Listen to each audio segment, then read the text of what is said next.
സോനാക്ഷി സിൻഹയും രൺവീർ സിംഗും പ്രധാന വേഷത്തിലെത്തിയ ചിത്രമാണ് ലൂട്ടേര. വിക്രമാദിത്യ മോഡ്വാനെയാണ് ചിത്രം സംവിധാനം ചെയ്തത്. ചിത്രം റിലീസ് ചെയ്ത സമയത്ത് വലിയ വിജയം നേടിയിരുന്നില്ല.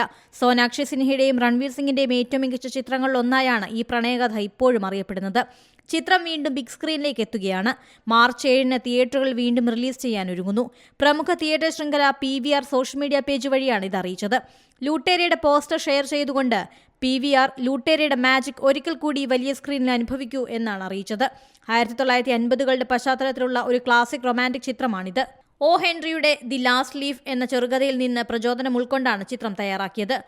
ആർക്കിയോളജിസ്റ്റ് എന്ന് പരിചയപ്പെടുത്തുന്ന വരുൺ ശ്രീവാസ്തവ് ആയാണ് രൺവീർ സിംഗ് ചിത്രത്തിലെത്തുന്നത്. പാഖി റോയ് ചൌധരി എന്ന യുവ എഴുത്തുകാരിയുടെ വേഷമാണ് സോനാക്ഷി സിൻഹയ്ക്ക് ചിത്രത്തിലുള്ളത്. വരുൺ ഒരു തട്ടിപ്പുകാരനാണെന്ന് പാഖി കണ്ടെത്തുന്ന ട്വിസ്റ്റാണ് ചിത്രത്തിൽ പ്രധാനപ്പെട്ടത്. ബാലാജി മോഷൻ പിക്ചേഴ്സും ഫാന്റം ഫിലിംസും ചേർന്നായിരുന്നു ചിത്രം നിർമ്മിച്ചത്. പുതിയ വാർത്തകളും വിശേഷങ്ങളും ഇനി വിരൽ തുമ്പിൽ. എല്ലാ ഡിജിറ്റൽ പ്ലാറ്റ്ഫോമുകളിലും ഇപ്പോൾ Zee മലയാളം ന്യൂസ് ലഭ്യം.